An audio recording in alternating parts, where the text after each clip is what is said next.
Ūsiņi ir viens no 8 latviskās gadskārtas svētkiem. Tātad mums ir gada sākumā metenis, lieldienas, tad nāk Ūsiņš, pēc tam Jāņi, vasaras Māras, Rudenāji un Mārtiņa Ziemassvētki. Viss tas cikls arī šeit svētnīcā notiek. Plus vēl 9.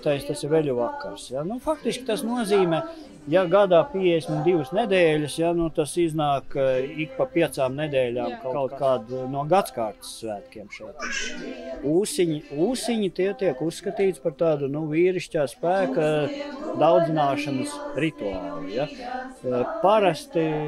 Parasti mēs to esam vienkārši ar tām pieguļnieku dziesmām un tam līdzīgi, bet, kā es jau tur svētnīcā stāstīju, tad šis laiks uzspiež savu zīmogu un gribējās runāt par to vīrišķo spēku tādā skatījumā. Daina saka, karavīra māju vieta līdz saulītes spožumam. Paši dieva gaļi dzied zobentiņa radzītē. Bet ko varu darīt es, ko varam mēs visi? Pirmkārt, tas ir mācīt bērniem patriotismu. Otrkārt, pašiem iesaistīties Zemesardzes vienībās. Es zinu, ka daži no te klātesošajiem tādi jau ir, bet derētu apsvērt iespēju arī tiem, kuri nav, apsvērt iespēju stāties savas zemes sargu rindās.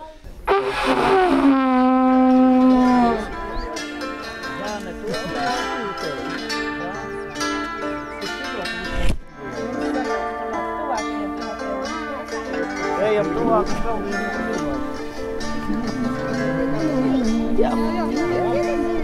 Jā, vai dziedat Kam brīvādi man pašām ir stiprībā, lai brīvādi, kam brīvādi man pašām ir stiprībā.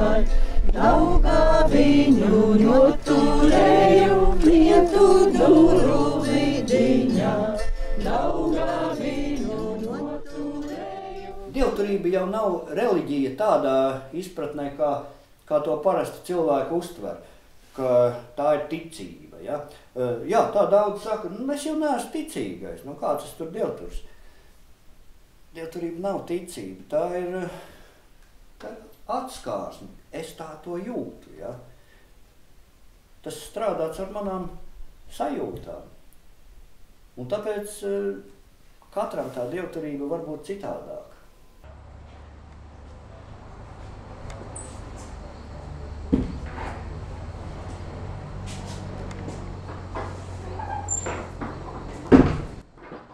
Varētu teikt, ka es viens no senākajiem dievturiem, vismaz tā es esmu deklarējis Krievu okupācijas laikā, ka es esmu dievturis. Bet tā vairāk tāda poza bija, jo tā zināšana jau īsti tāda nebija.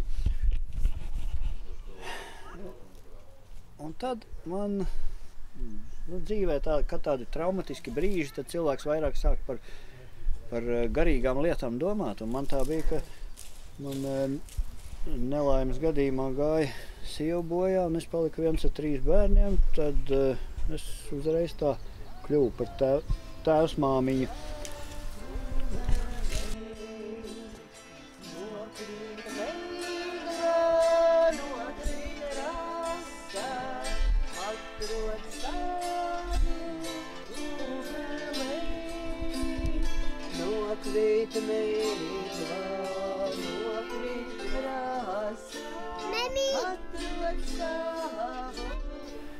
Un tad sāk domāt par to dzīves jēgu, un tā sākās mani meklējumi. Protams, es gan ar kristietību sapazinos, gan ar visādām ezotēriskajām mācībām, ar indiešu, ķīniešu. Un galu beigās es tiešām kā tāds sprīdīts nonācis esmu tajā laimīgajā zemē, kur izrādās tepatās vien ir. Tāpēc es saku, dievturība ir ļoti moderna mācība. Man liekas, viss tajā ir harmoniski un saprotami.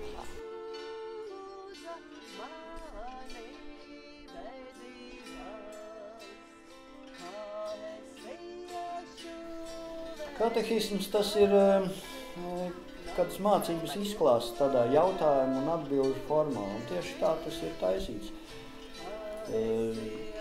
Kaut kāds jautājums uzdots, pāris dainas un izklāsts.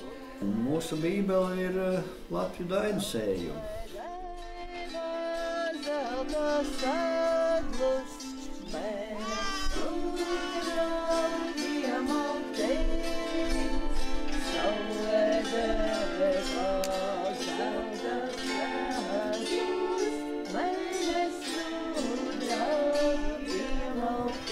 Piemēram, tad, kad es arī esmu gājis cauri visādiem grūtumiem, un pirms pārdesmit gadiem man nodega māja,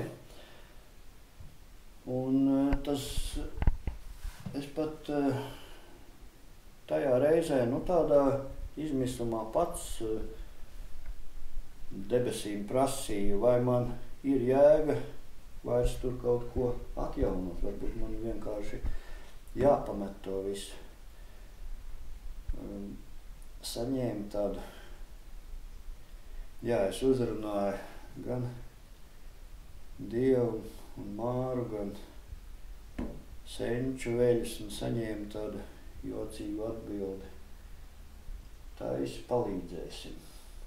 Un tas man iedvesmoja, un tāpēc arī to māju taisīja. Bet tagad ir runa par to, ka acis darba izbijās, rokas darba nebijās, zinājās padarīt. Nevienu reizi vien tas ir palīdzējis. Traumas rezultātā es zaudēju aci, un tas bija diezgan smags gadījums. Ar flekša ripu ietriecu sev ģīmī. Un tiešām tas bija tā, ka smadzeņu garoza bija puša, un tā ripa apstājās man žoklī. Tagad esmu neviena melna brille, bet arī tās ūsas un bārda nosedz to, ka man seja nav vairs simetriska. Un jāsaka, es veiksmīgi ar to visu tiku galā, un es esmu pārliecināts, ka tas ir tāpēc, ka es pratu zintēt, zināju buramvārdus. Jā, labi, tā ir, teiksim, pašhipnoze vai kaut kas tam līdzīgi, bet tas strādā, tas palīdz. Pie manis ārsti nāca ekskursijā skatīties, kāpēc es esmu augšām cēlies. Turpatās blakus gulēja viens vīrs, kurš bija dabūjis lauzni pa galvu un bija palicis jocīgs. Viens ar līdzīgu traumu bija kļuvis par epileptiķi. Varbūt es arī esmu jocīgs savā ziņā, bet pats sevi jau tu neredzi. Tu tikai jūti to asiņošanu un tā. Bet, kā es saku, man ļoti palīdzēja buramvārdi. Dieviņš kannu sadauzīja 9 gabalos, mīļa Māra salasīja, salaboja, sastīpoja ar sudraba nagliņām, lai netūkst, lai netek, lai nesāp kā akmeņam. Un tāda zintēšana